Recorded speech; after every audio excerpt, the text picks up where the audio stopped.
Welcome, everybody. It's a beautiful day, a beautiful evening, and we are so lucky to have our Rewriting in the West author series today in our lead-off with Taylor Brorby, presented by the Center of the American West.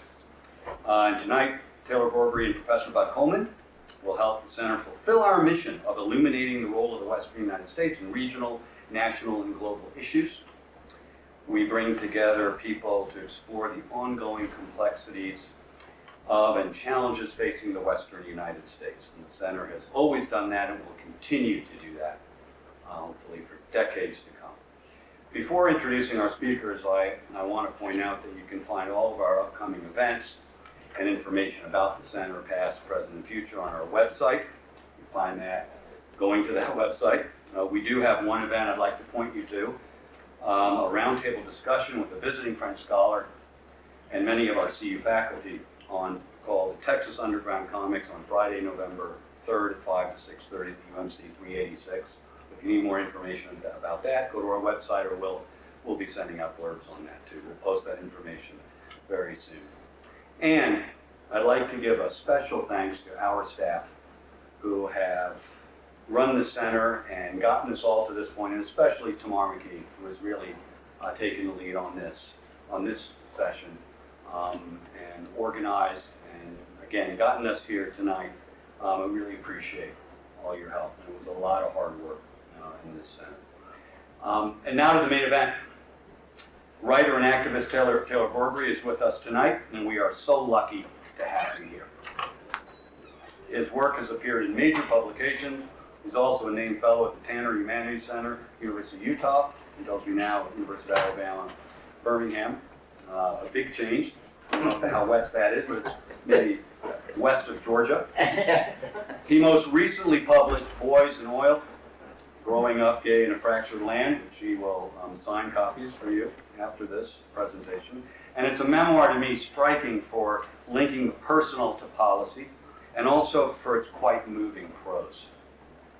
To me, Taylor eloquently, and in many cases in funny, touching, and even heart-rending ways, reveals his learning and his keen perception of life. I'm just going to take one section to give an example of that.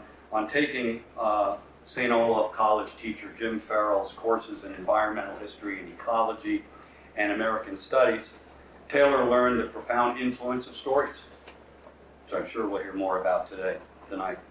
He came face to face with such questions as, and I'm quoting him, well, why am I in graduate school? Why am I in this class? Why am I here? And what is the point of education? And my favorite topic in all was, and why the fuck do people shop at Walmart? So I thought, perfect. In short, Taylor gets to the meaning of life, and I will leave it to Bud Coleman to inquire further.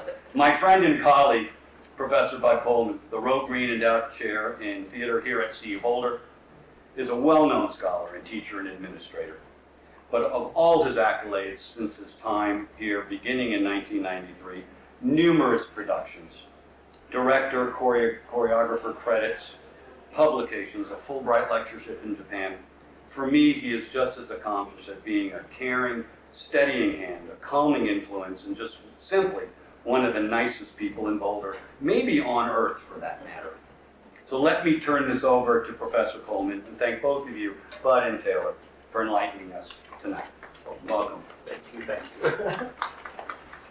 And just to clarify, Taylor is actually the one who was voted nicest guy in high school. This is an honor I did not achieve, so I cede the mantle to you. Thank you. In reading Taylor's amazing book, I had deja vu over and over again. Taylor grew up in Center, North Dakota, right next to the Canadian border. I grew up the other direction, 6 miles from the Mexican border into South Texas. I was a gay boy living on a farm. Gay boy living outside of town. We both played piano. Taylor played saxophone. I played trombone. We both did speech tournaments. His high school job was working for J.C. Penney's. Mine was working at Dairy Queen. Little did I know how evocative that was going to prove later. We both drive a Prius. I mean, I thought, are we separated at birth? And we both, I would say, valiantly tried to fit in playing sports. And epic fail, but whatever. What I did want to start with, Taylor, is what's the story behind the story? Why did you decide to write a memoir? Did you start thinking about memoir, or were you thinking more about writing about North Dakota? Yeah, I mean, this is not the first book project I've done. It's sort of like you grow as a writer. I started with these tiny little pocket things called poems that you can carry around and did that, and would write essays. And I thought, if you draw a line following the 100th meridian, it goes right through that state a little bit to the east of Bismarck, from North Dakota to your native Texas, over to Salt Lake City, and then up to Seattle, you hit about 15 states. Name a well-known piece of nonfiction about being gay in that region. Oh, wait. Or you can ask people, name a well-known piece of queer writing in the American West. People will say Brokeback Mountain, the short story by Annie Proulx, made into, the famous movie screenplay written by Diana Ossana and Larry McMurtry. But it is a vast region without many true stories about being queer coming out of it. And I thought, how are we living at this late state and not having a lot of books about this? Because cowboys, the traditional cowboys, seem very queer in their existence to me, and sort of moving through areas anonymously. I thought I wanted to have a book that helps people feel less alone in that vast region. Because if we're talking about a huge land area with stories that don't reflect your lived existence, how can you not think, well, the only way for me to exist is to get out, to these magical towns called like Boulder or Denver or Seattle or larger areas. That's sort of the story behind that story of wanting to frame my very boring life. I listen to NPR and classical music, and as I joked with Brooks' class, twerk to Kesha on the weekends. But I just thought, writing a book where my life seems as relatable as someone down the street helps us feel that our lives have meaning and shape, and that we share a lot more in common than what makes us different. And that was part of what I think I was trying to do by writing this book. And so the book also deals a lot with the ecology of North Dakota. And I'm curious, was that part and parcel of telling your own story, or how did that sort of merge or hybrid happen? Well, the prairie is one of the most diverse bioregions we have on the planet. It makes the Amazon rainforest look very boring. 100 acres of prairie can support over 3,000 species of insect alone. So nature models diversity. And so why is it that the human-made systems of the Great Plains or the Intermountain West are monocultures? In this state, for instance, if you haven't made it to the shores of the great state of North Dakota, let me give you a quick tour. It's the least visited state in the country. By Hazen and Beulah, right around where I grew up, there's coal mining there. The northern third tier from Wynot, Minot there is where hydraulic fracking begins, but where in the 50s, farmers gave over their mineral rights so that we could plunge the land with Minutemen missiles. In the 50s, had North Dakota seceded, it would have been the third most powerful nuclear nation in the world. The Red River Valley to the east is one growing culture of sugar beets, since we're addicted to sugar. It's a monoculture of that. To the west by Watford City up to Tioga and Williston, that's where the Bakken oil boom happened. So North Dakota, I think, as I say in the state, in the book, is everything leaves North Dakota full and comes back empty. And so pairing it, environmental issues along with queer issues, to me, I just think, because I'm rather lazy as a writer, I just go, they're in me. I was a little gay boy who grew up in the shadow of a large smokestack swimming in a lake that never freezes. All lakes in North Dakota are supposed to freeze, if you haven't heard. but the water was used to cool the coal-fired turbine engines of the power plant where my mother worked. And I thought, especially now, since this book has come out even more, the sort of technologies that are being tested in North Dakota, in the anti-trans legislation, the anti-queer legislation being promoted, they seem very linked to me.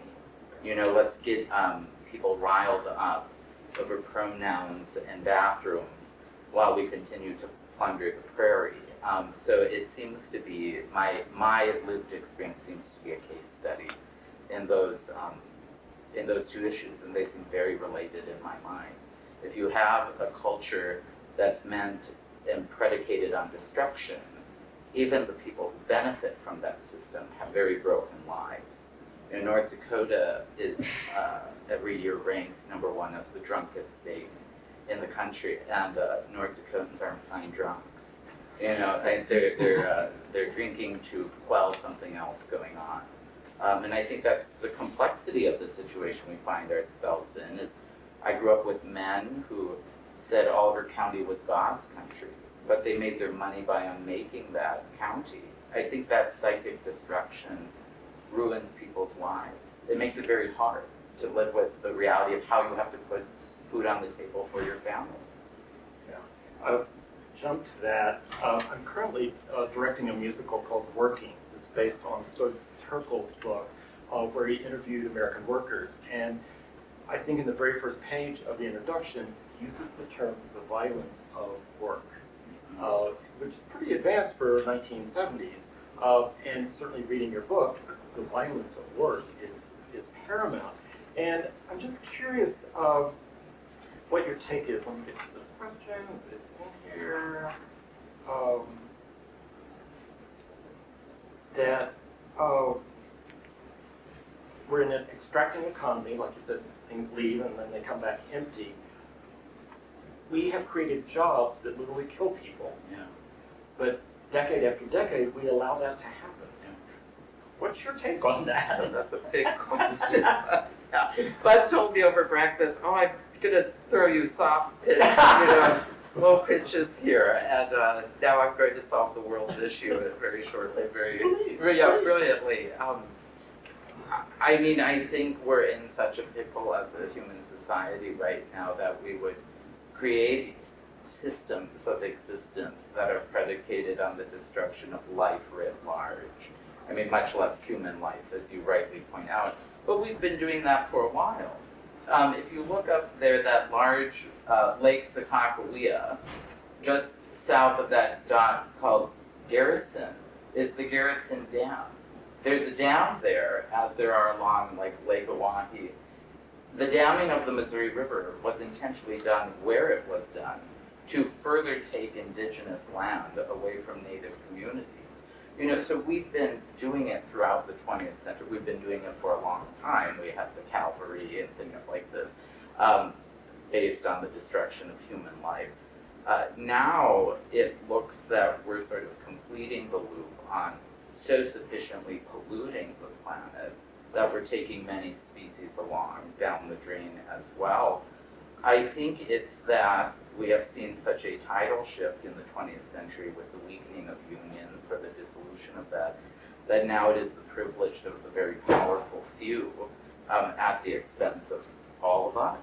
I mean, and this is sort of how the system has been designed and hijacked and played out through courts and legislation, and who stands to benefit.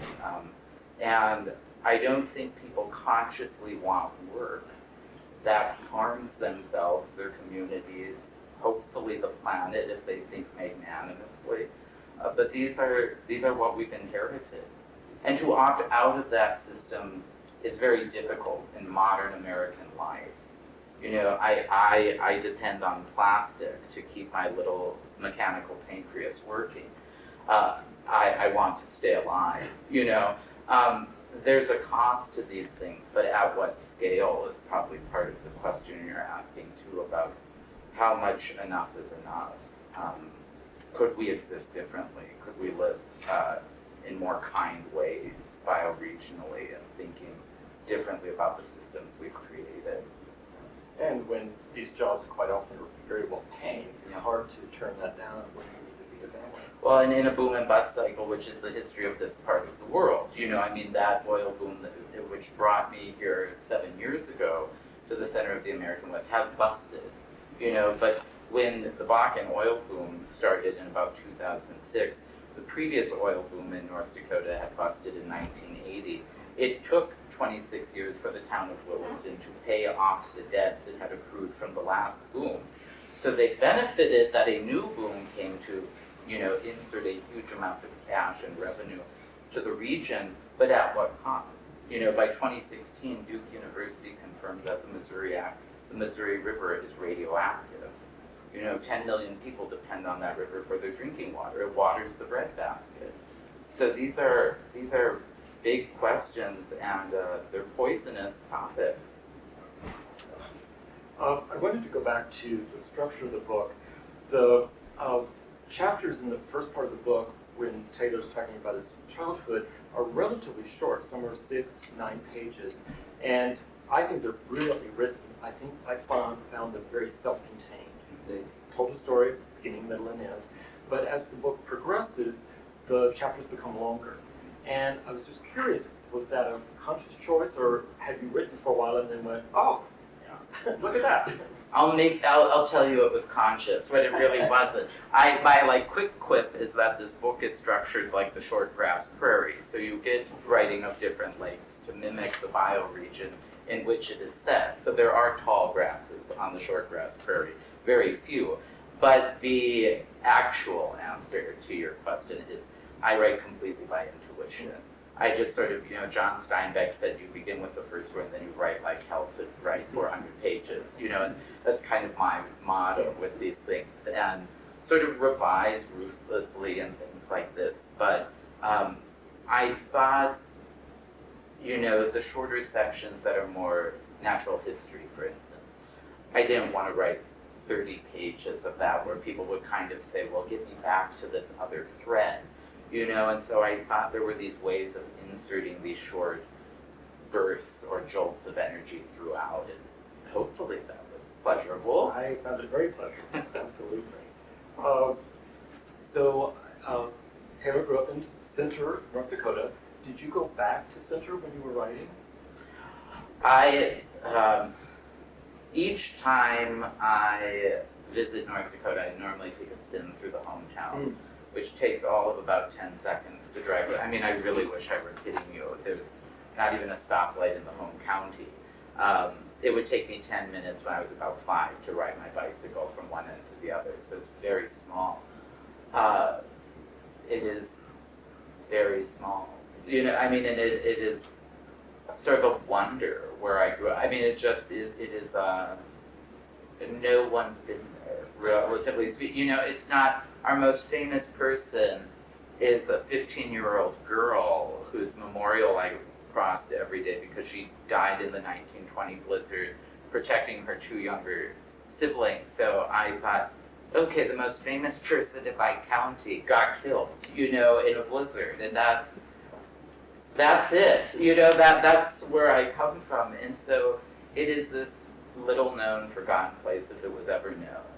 And I thought, well, I thought growing up there, the natural landscape to me was so beautiful and accepting of who I was, that my way of celebrating that place was to write about the things that I really loved and felt nourished by. And two, during the deep, dark days of the plague, I could just feel my creative well sort of drying up. I hadn't been to North Dakota in 3 years until last fall, and I was there around this time, a little bit later, when it's turning golden, and my sister drove me from Minot down to Bismarck, and I could just feel my well fill again.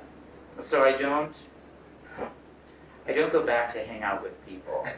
I go back to see a landscape at a very particular moment and see rattlesnakes and things like that, and that feeds me. Because it's a vast region of very little literature, and I would like to keep adding to it, because I think it is a very complicated place historically and currently to be writing about. Yeah, not just past. Yeah. So, what was it like writing about people who are very much still alive, Yeah. and knowing that they may or may not read the Right. book. Right. Did you ever find yourself editing, going, "Oh no, I can't possibly tell that story"? Yeah. Oh yeah. There's a whole like shadow version. There's what I call the rage-filled version, and there are memoir is sort of such a bastardized version of writing. Most memoirs are sort of addiction and recovery narratives, or abuse and survival, and I get that in those stories we need to hear. Mine is not really that, though there is something rather intense about being outed and sort of the now non-existent relationship with my parents. But I turned to a friend at different points. I called up the last time I spoke at the Center of the American West, Pam Houston joined me. And I called Pam up. She has a very good, her most recent book, Deep Creek, is sort of a memoir and essays.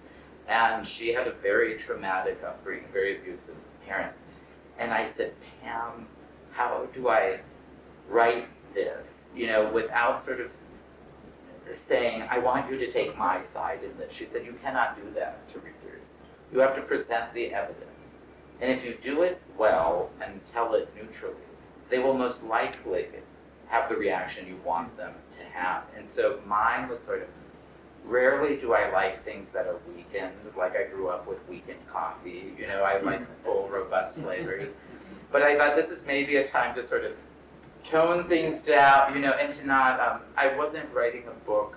I had to sort of settle the question in my mind, are you writing a book for revenge, or to add meaning to other people's lives, or to help people feel less alone? And it was definitely the latter. This isn't really a book about my parents. It's about me moving through different parts of the American West and what that's been like, and setbacks and how life keeps going. But there are, my sort of personal motto is to be very kind. It's not don't tell the truth, but there were certain details in earlier drafts where it was a little, and that I just thought that's not good for anyone.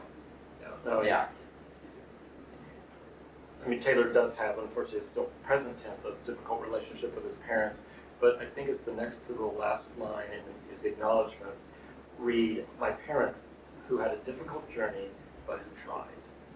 I cried many times in the book, and there I am on the last page, that with the difficulty of relationship that you have with them, you still write this one phrase that has so much love in it. Yeah, well, I mean, it's very true. My parents were wonderful until they weren't. I mean, my parents thought I walked on water. I mean, I wish I were kidding, but I was so nervous, especially in high school. We left Center. They moved for me. They saved me. They moved me to a town 40 miles away, Bismarck, the capital, 100 times the size of the town in which I grew up in. My high school graduating class was basically the population of Center. And they moved for me because I had said I will drive to Bismarck every day, but I can't keep doing this. And I was, of course, not out at this point in life. And then I had fantastic teachers. My junior AP English teacher won Teacher of the Nation the year I had her. It was phenomenal. She had us do debates. We read 1984 during the Little Bush's, first reign of terror and stuff. And it was incredible, I mean, we just had these really complicated discussions that felt like the world went from black and white into color. And when my parents would come back from parent-teacher conferences, I was always nervous. I was just like, oh God, no. And they would sort of, pull me along, and I would say, oh God, how did it go? And my dad would finally break and say, we can barely fit our head through the door. And when in college I was student body president, and I had to process at the front of this convocation, and my parents, who did not go to college, knew I was speaking. They drove 1,000 miles round trip to hear their son speak for 3 minutes because they knew it was important to show up. So how do you have people like that, who then a year later, when you say a short sentence, I am gay, it changes everything, and are sort of so out of it and in shock, really. I mean, I can be sort of generous in hindsight to a certain extent. But when my mother had said, we don't know any gay people, I'm quick-witted enough that I could say, you lived with one for 18 years, you know? And I thought, and you loved it, you know? I mean, and there we have it, you know? And so there are just things in life that I will not find a logical answer to that, you know? And so, but I thought, it is true that for 22 years of my life, my parents really tried their level best and showed up and supported and put me in piano lessons when I wanted them, or bought me a saxophone when I wanted to be a music major in college. So it's complicated. But that's why literature is great, is it should not be a Hallmark card, you know. So Taylor's first publication was about he was outed by an aunt, and you sent that to your parents. You guys, I know, I was so dumb. Oh, yeah. I sent that article to my mother. You know, I was in graduate school, and it was about being outed. And I was in grad school, and a healthy bit of competition is always good. This friend of mine, Allegra, had gotten published in Minnesota Public Radio, and I thought, oh, if Allegra can get published, certainly I can get published. So I type this up on a Sunday, send it in, having never submitted anything before. Monday, not only do I get published, I get paid $50. I was addicted. I was like, this was like, you know, mainlining other substances. I was just like, this is phenomenal. Months of rejection for everything else followed, you know. But I think at that time, this was when my parents and I were really starting to fray. And I felt like I was still trying to put myself out there, but I could feel that any attempt I put out there, I was asking to be damaged. And I had finally gone to therapy, or started going to therapy. And I, for some reason, sent it to my mother. And my mother said at one point, you know, you are never to write about us again.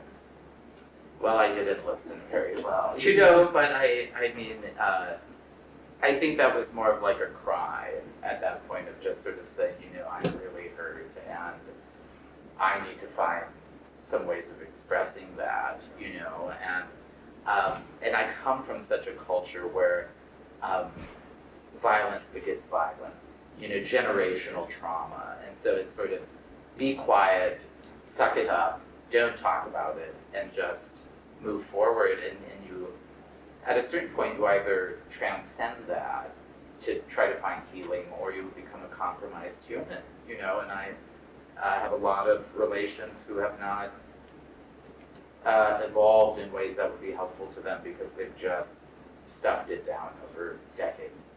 So did you send a copy of this book to your No, parents? I haven't seen my parents in 6 years, and you know, I normally get the question of, have your parents read it?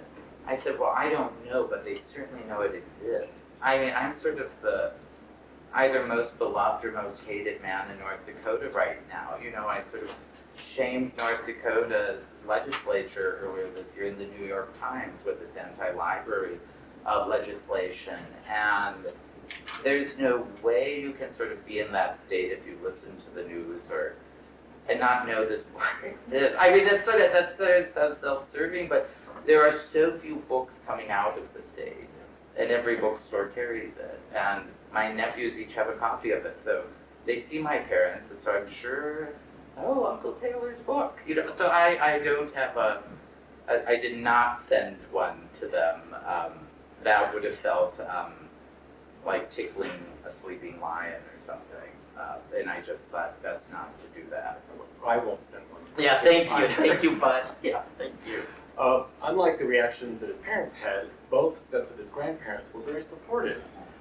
So same gene pools, Yes. radically different Yeah. outcome. Yeah, I mean, my parents have only ever lived 40 miles from where they've grown up.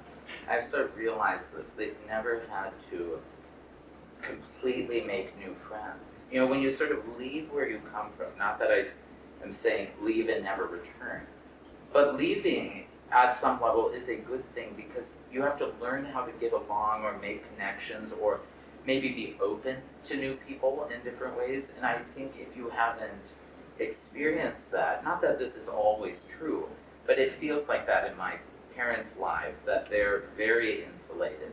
My mother's father was in World War II in the Navy, so I'm sure he probably saw some things that the Navy is known for. When his grandson came out to him, that was not so shocking. And my other grandpa, moved, lives out of North Dakota as well. And I think too, they lived through Korea and World War II and Vietnam and all these sort of things. And my parents have been able to have a life where they live, and they're high school sweethearts. And there's also the generational remove. I am sort of a reflection on my parents' parenting, for good or for ill. This is how we view parents, I think, in this culture, where, my grandpa's just got the benefit of encouraging me to do art or taking me fishing or Juneberry picking or things like this, and they were both phenomenal when I came out to them. It was as if I had said, I like pistachio ice cream instead of Rocky Road. We just didn't miss a beat, I just thought I have one living grandparent still, my grandpa Brorby, who was a pint-sized Viking like I am, and his politics are not like mine, we'll put it that way. But he's 91 and sassy as ever, and I saw him this summer and he sort of looked at me in this straight sort of way, and I thought, oh my God, my grandpa's never sort of made direct eye contact. And he said, so you've never talked to me about any boyfriends, spill it. And I just was like, oh my God, my own sister doesn't ask about my dating life, so people contain multitudes, so yeah. Yeah. I love it when, grandpa surprises at 91. Yeah, right, they're still throwing, curveballs at me, totally, yeah. So National Coming Out Day is next week, October 11th. And just a public service announcement, if you are planning to tell your parents something perhaps shocking to them, don't do it while they're driving a car. It's just, a little, Center for the American West, we try to look out for our folks. But I'm just curious with, even just for me, kind of the notion of a National Coming Out Day. It's like, well, should I wait? Right, like Doing it on the right day? That's right. It's like a gender reveal party or Yeah. something. Yeah, I mean, I love that sort of day. I love sort of seeing it, knowing that it's something to claim and own. The hard thing about National Coming Out Day this year is the next day is the 25th anniversary of the death of Matthew Shepard, who was left on a fence not so very far from here, up in Laramie, to die. He didn't die that night. It took him 6 days of being in a coma in Fort Collins. Now that area of Laramie is a subdivision. You cannot get there. But every time I drive through Laramie, I pull off there and get as close as possible. So it's a complicated season, with the National Coming Out Day during a very fraught political time where, just a week ago Sunday, one of the West's great independent bookstores, the King's English in Salt Lake City, was going to have a drag story hour, and they had to shut down the bookstore because there was a bomb threat.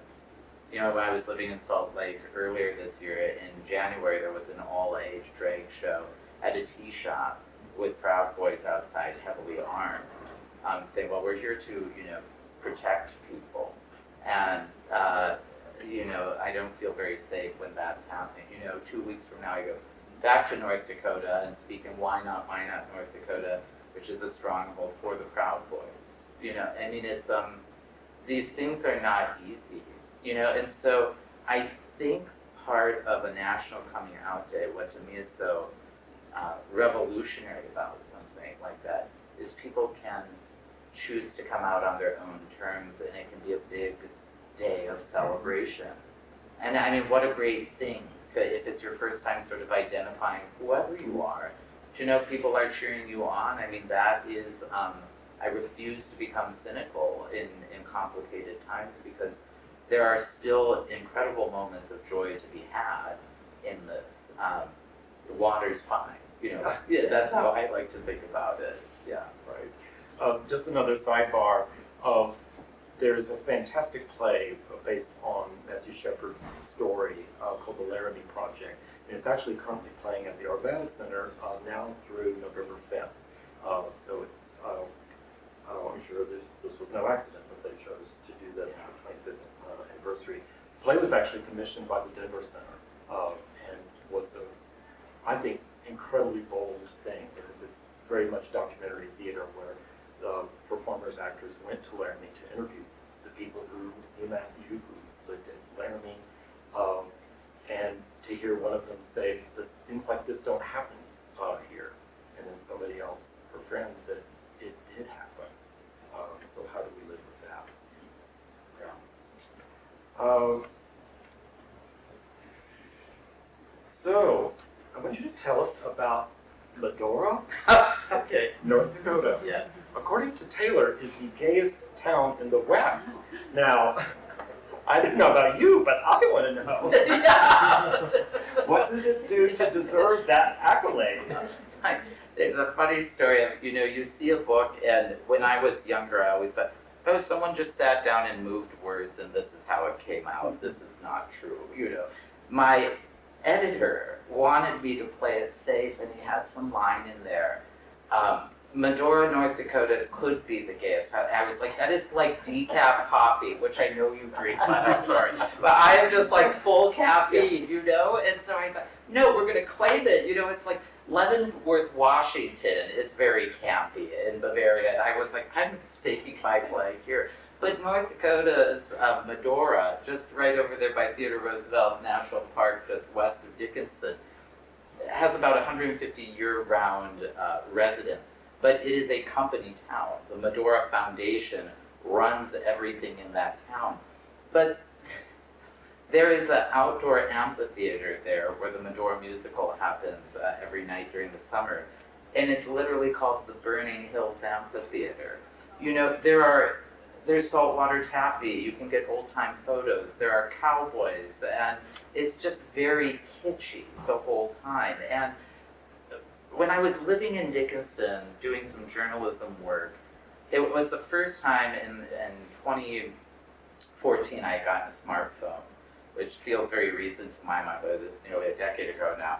And I had installed this app that gay men are sometimes known to use called Grinder, which sort of tells you physically how close the nearest gay man who's on this program is, in case you would like to have coffee or something. And so I installed this, and it was like Mecca. I mean, I was just like, I waited for the North Dakota Department of Tourism to announce Medora, North Dakota, the gayest town. Like, there's so much money to be made. Homosexuals usually don't have children. We have money to spend. Like, we would love to flock there for a musical, And so I just think I'm really doing a public service by this. I mean, one of my first memories is going to that musical and seeing dancing pigs. I mean, it's a hoot and a holler, and a very wonderful place to go, I think. I'm actually tempted to go myself. Around that time, I don't know, was Tammy the bartender, was she in Dickinson? She's in Wofford City. Oh, okay. Yeah. So Taylor had an experience of going into this bar with another man and sensing that there was a very hostile person in that space, and the bartender sort of indicating to them that, don't worry, they're going to leave soon, you're going to be fine. The hostile person left, and without really, I think, any permission or introduction, referred to both of you as gay men. Yeah. And what did that feel like? Oh my God, it felt very dangerous. I mean, you almost were like, my big sister, a decade older than me, when I came out to Tanya, I said, Tanya, do you think people know I'm gay? And she said, not until you open your mouth. And so when I go back to but then if I try to lower my voice, I sound like a drag queen who's smoked for 20 years. So if I'm in North Dakota, I'm like, hi, I'm Taylor. That's not winning anyone over, But usually when I'm back home, I dress very differently. Like, I would never wear like crushed blue velvet or like suede shoes or something. I'd probably wear like denim jeans and a t-shirt or something out in public to try to fit in. And it just felt, because in that part of the world, it can be a death sentence. And I think we both were just trying to go out for a drink and have a meal, and I was showing this guy around that part of the Badlands and the oil boom and just wanting to sort of stop in for a late afternoon meal, as I don't know, people do. Yeah. And then for that to be just so publicly named felt very dangerous in that moment, especially with the gentleman who had just been there, who seemed angry on some, I don't know, any of that context, of course. It feels very risky. You know, like when I was in Salt Lake City and the last guy I dated, we wouldn't dream of, for instance, going to Wyoming and putting our hand on each other's thigh.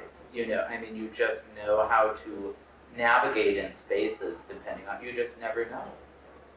And you're, if you're like me, you're hell-bent on not being Matthew Shepard. Yeah. I was wondering if you, I believe this was your senior year of college when you read David Orr's 1994 book. Yeah. Earth and Mind.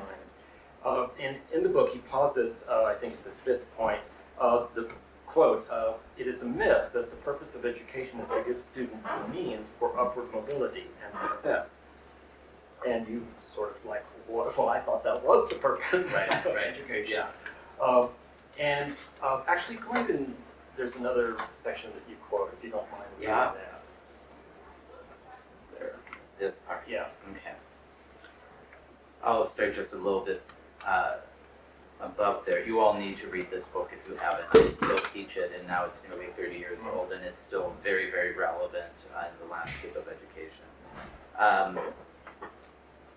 So fifth, there is a myth that the purpose of education, this is David's writing, of education is to give students the means for upward mobility and success. Then I say to myself in the margin, isn't that what an education is for? I wrote in pencil in my copy. This is now David again.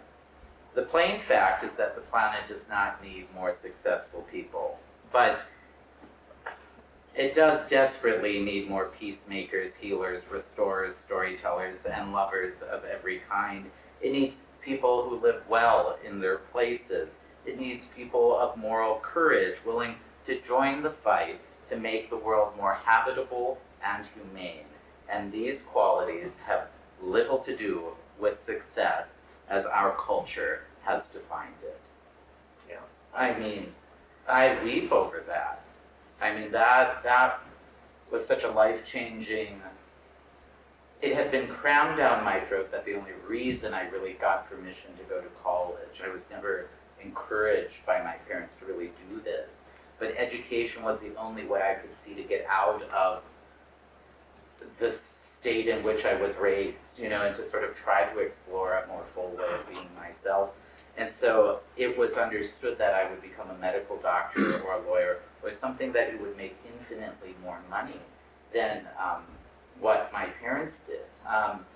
So the idea that I would become a teacher was such a sort of slap in the face. But it is kind of a point of pride for this little trailer house homosexual that my sentences now send me around the country and I get paid to do it, you know. I get paid more than my parents did, you know. I mean, so it's that's quite lucky and I don't take that lightly, but it's sort of this, that sentiment from David flies so in the face of what we often get told college is for. And I understand the weight and the money we all put behind getting an education and then hoping to have an economic base to pay this off. But I get very worried if we're only going to get a certificate to then earn a living and to not think about how, you know, as the late great Wallace Stegner said, one of my heroes as a writer, he said the goal of life is to become magnanimous. And I think that's very aspirational and what we should be doing, and that isn't very rosy to me. That's very serious in terms of being a kind person, a person who lives well in their place, or tries to. Well, and you answered part of my next question is, we both work in institutions of higher ed, and I think every place in the country basically tells people the reason you come to college is you will make more money. Yeah. When you leave, you'll make more money when you graduate from high school. And so you indicated that you required the program in some of your classes, because I was going to ask, well, how do you trouble Yeah. your situation as an educator. Yeah. Well, I think part of it for me, I get to teach this great thing called creative writing. So I'm not a scholar of anything. I just specialize in sentences and to try to make yours less flabby, and more, verbs are muscular. And part of that is teaching work that reflects some of my students' experience, some part maybe of their own, but then largely is beyond what they've experienced. We go way back in time. We go all the way back to, Plato, that old homeboy, and read him. And we read Zora Neale Hurston, and we read things that were published a year ago. And I think part of that is to help them see that maybe all stories have been told. But as Annie Dillard once said, what you write isn't possible until you've written it, because there's never been someone like you until you. And I take that so seriously. It could lead to narcissism, for sure. I hope it leads into incredible permission to say, I am trying to have a voice, and a voice that people should listen to because my life matters, or what I think matters. And I think 18 to 22-year-olds, they drink the Kool-Aid quicker than anyone I know when you sort of sell them on that way of viewing it. Yeah, that was so great. At what point did you decide as an activist to not just use your pen, but use your body? Yeah. Oh my God, yeah. Well, Jesus, what life will do to you. I started publishing op-eds, and in grad school, I had to go back and get this thing called a terminal degree, because it nearly kills you. And so I went to Monsanto University in Ames, Iowa State University. And I was traveling around the country. It's actually the last time I spoke here was when I was in graduate school there. I was traveling talking about fracking and what was happening in western North Dakota. At the height of the oil boom, North Dakota gave up more light pollution in the western part of the state than Minneapolis, St. Paul. But it wasn't from city lights, it was from the flaring of natural gas.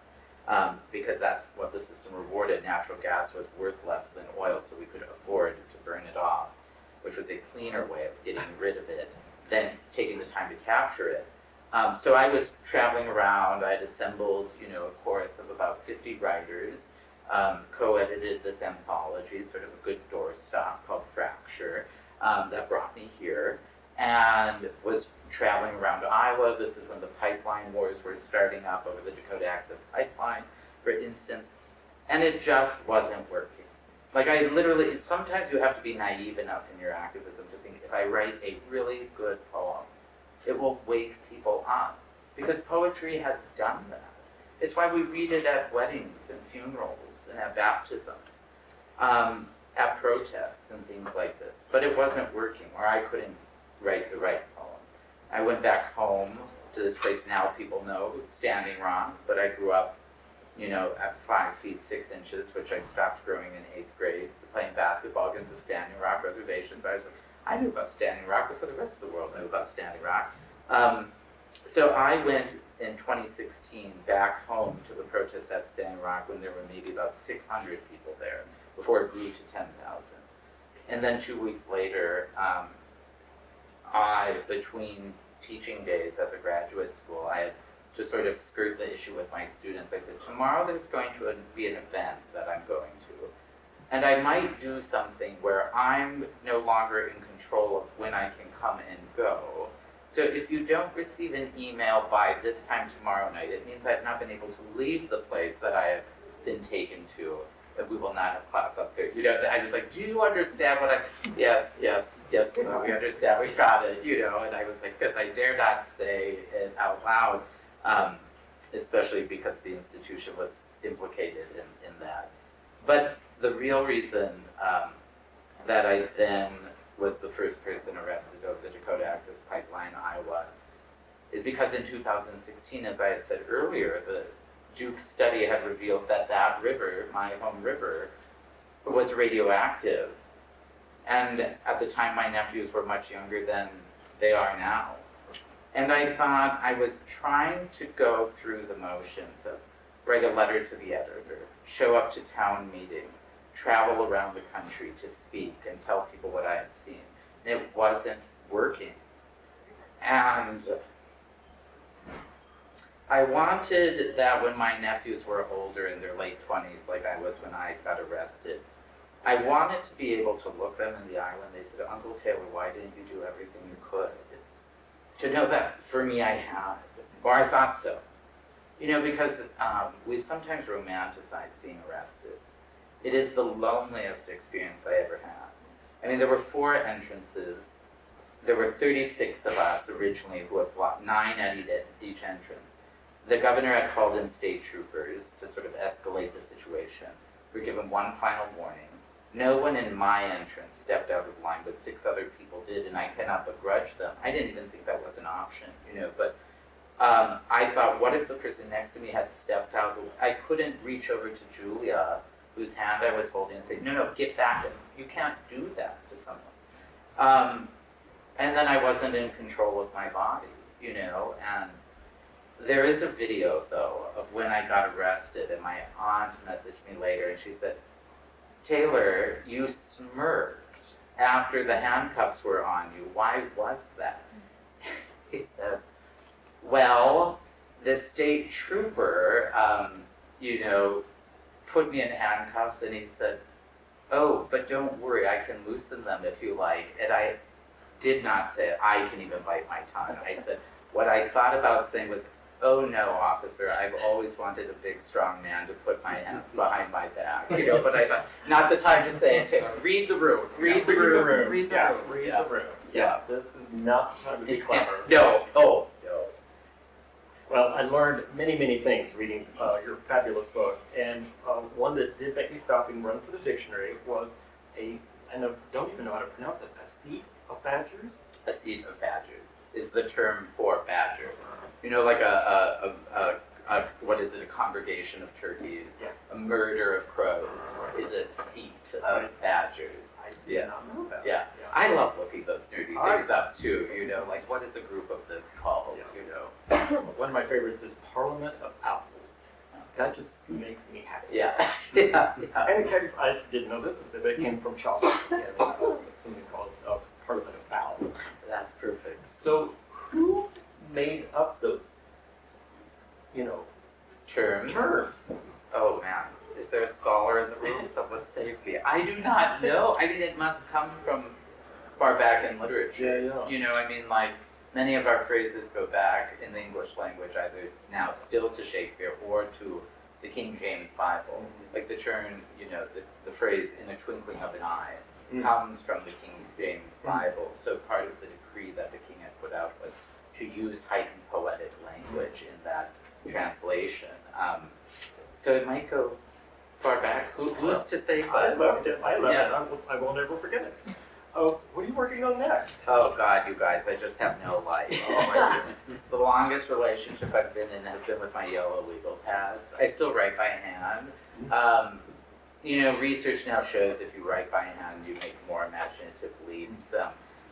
You also get a free edit, is what I found. You know, that when I'm really cooking, I get addicted to the sound of my words disappearing, but they don't look publishable. When you type, it looks like how it will look in a book. But then when I take my legal pad and start typing it up, I go, oh, you were an idiot. Or you need a lot more room, or cut that, or add this, you know? But it's also more thoughtful, because I have to put brackets in and say, look this up later. I don't open a window and then I'm down the Wikipedia rabbit hole. But during the depths of the plague, in about 2 years, I drafted 3.5 books. So one was this. The other will be, I shifted from nonfiction to fiction because I thought the world is too much with me, and like, am I going to live during this time? So I have written a farming novel, is what I'm calling it. There hasn't really been a farming novel since Jane Smiley's 1,000 Acres 30 years ago. I mean, Annie Proulx has kind of gotten at it. Wendell Berry, of course, always writes farming novels. But, you know, I can't name a millennial who's writing about agriculture in these ways. And so this book, if it sells this month, which if you pray, please pray. I need, you know, inflation's high. I need a book advance. But it's sort of looking at the 20th century, some of the most important moments through one family's farming. So there's immigration. This family is Germans from Russia, which is what my one half of my family is. But you get bull snakes falling from the ceiling. You get the damming of the Missouri River. You get internment camps. I did not know this, not being raised in Bismarck. But a mile from the home that I lived in Bismarck is now a tribal college called United Tribes Technical College, right near the Bismarck Airport. It was in the 40s a German and Japanese internment camp. And I just never knew that, and so that's in this book. AIDS is in this book. After that, I'm working on a diabetic memoir because I think I have the market cornered. I should finish the draft by Thanksgiving because I don't think there's another book about being a gay type 1 diabetic during the time of climate change. So, got that. And then I'm writing what I call my Matthew Shepard novel. I'll revise that. So I'm hoping to just keep those babies coming. They are coming. Yeah, I'm trying. Gosh. Yeah. I'm excited. Where there's a will, there's a gay bud. So, yeah, that's, yeah. So I'd like to open it up to any questions from you lovely folks. Or Taylor and I will just continue to dish and talk. You can ask me anything you like. I have a question. Yeah. You mentioned the missiles.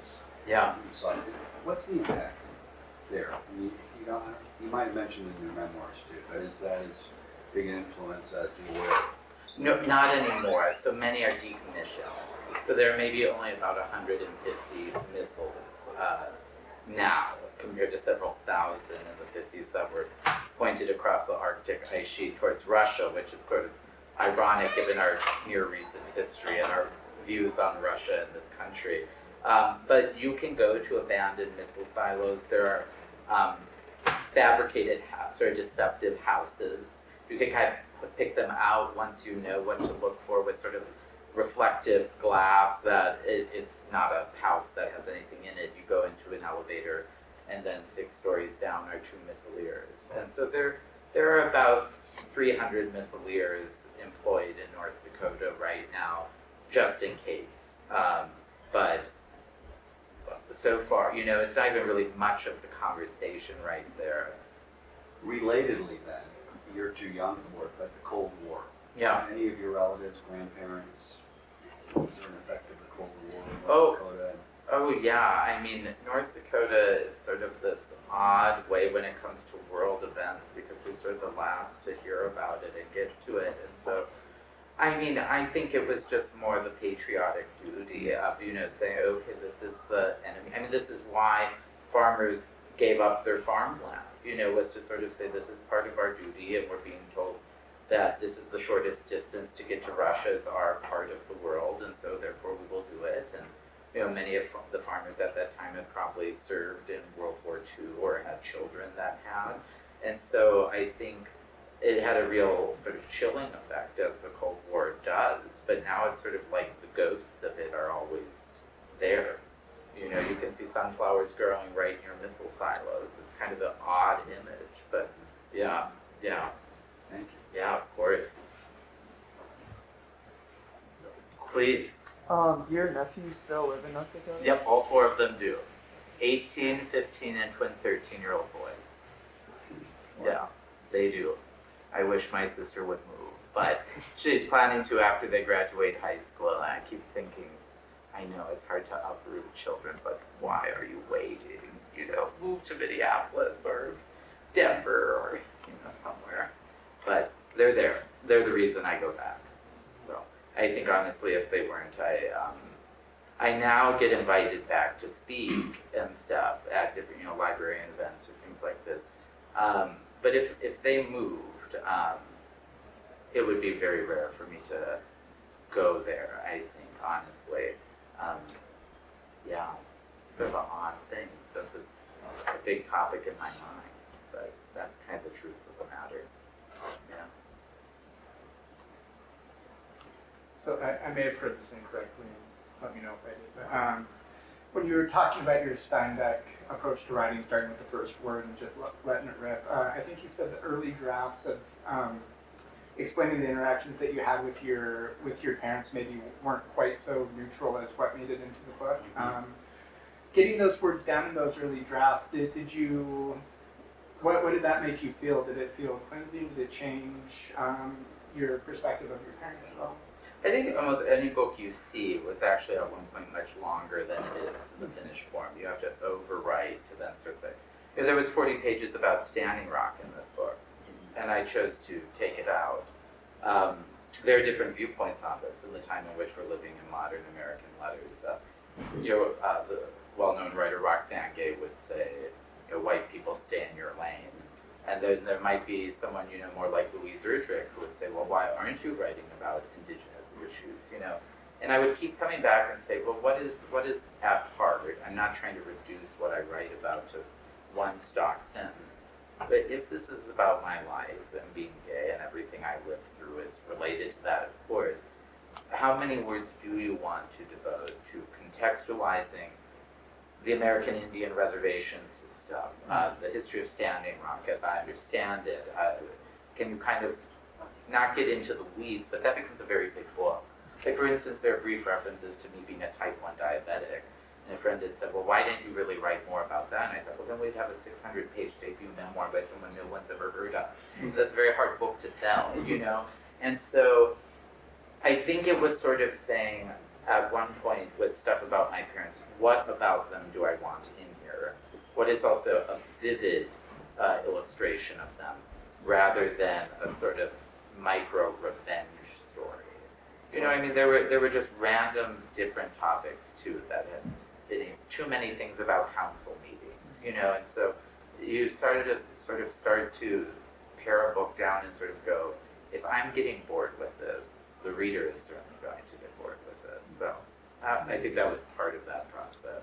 Were you mostly self-editing to find that sweet spot of giving the right amount of information?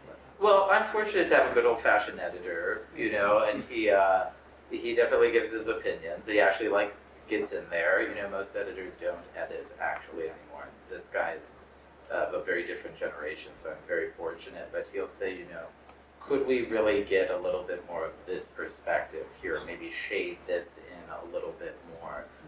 So it is helpful to have outside voice. I have about 2 or 3 trusted reader friends to read drafts to sort of say, that seems totally off, and that's very helpful to have. Because you don't want to put a book out there where someone sort of comes back to you and says, man, you are a certified asshole, and you're like, I'm sorry, I don't think I smell like roses. There's a scene there where we go to family therapy after I've been outed, and I am not very kind in it. I don't, and so I sort of say this to my own students, we are complicated people. No one is completely good or completely bad. Maybe Hitler was completely bad. Maybe he kicked cats in childhood. I don't know.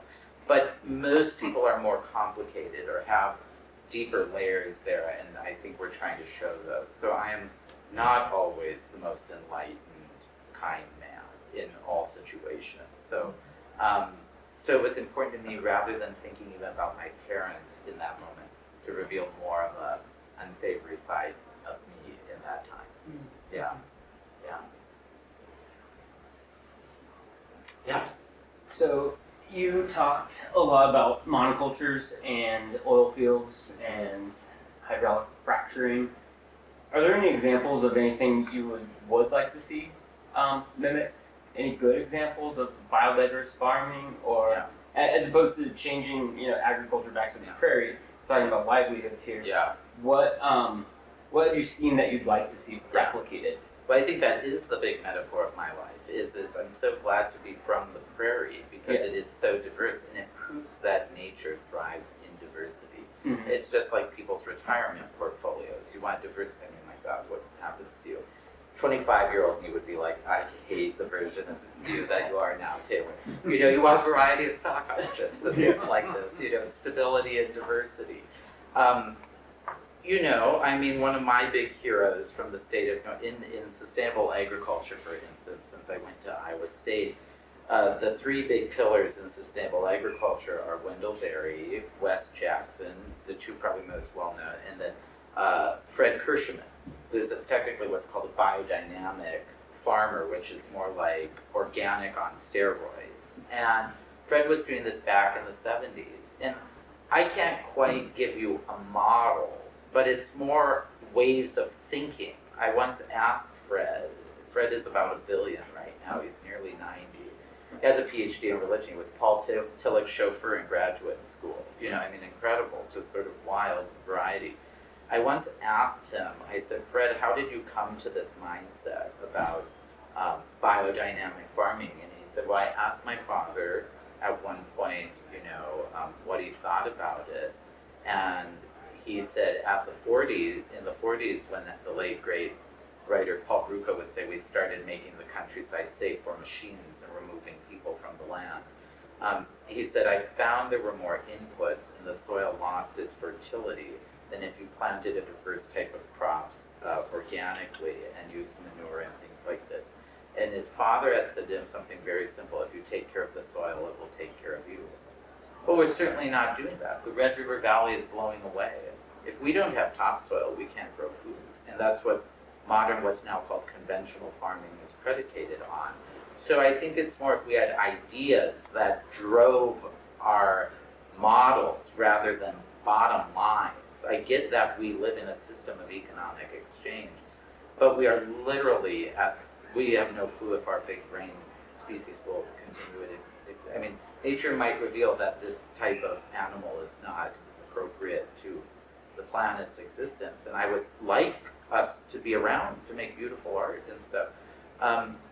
But our systems would more mimic the prairie and be less toxic. I think that so much of our life is predicated on toxic products that get into the water or get into the soil. You dare not swim in Iowa, with nitrate runoff. And I just think that's terrifying to think about. Yeah, please. So with that, with the shift in incentives, say their crop subsidies are only for organic farms. Yes, right. Or crop insurance only covers XYZ, Yeah. doesn't include anything conventional. Do you think the shift in incentives would be strong enough to implement the cultural shift that you're looking for? Well, I think in some levels, this goes so far back, we have to go back to the Gospel of St. Mark. You have to take no thought for the morrow. You have to sort of get down and say, what is the right thing to do, and do it. We haven't tried the right thing. Our way is getting us towards the brink of extinction, and we're still doing it. So why not try something different? I don't know is the answer. Right. But I think the examples I've inherited are not good enough. They are bad stories. I grew up in a company town where people filled their big gulps with tequila and Mountain Dew to drown out the sound of, the coal mine and stuff. And that is insulting to the human species. That's also produced, Shakespeare. And so our systems need to sort of prioritize dignified work rather than making us automated machines. This is the very threatening time we're in with AI and things like this, of sort of ceding our creativity to automation is very tricky. And so I don't know. Sure. Yeah. And from a practical perspective, what crops outside of wheat would you see being feasible in North Dakota? Well, I think there are people doing it, like flax and canola Yes. and cover crops, of course. Alfalfa is one of my favorite things. Mustard as well. Yeah. You can grow a variety of grains. You're getting me far afield, McClay. What's so odd is I grew up around farmers, and I was like, get me out of here. And now I'm working on novels related to these very people. You're just like, what life will do. But no, my knowledge doesn't quite go that deep. Yeah. I'm just trying to shut down the family power plant, and that'll feel like a good job if I can succeed. Yeah, you're part of it. Yeah. Any last questions? Well, thank you all Thank you for so coming. much for being here tonight. Thank you, bud. Well, thank you. Thank you.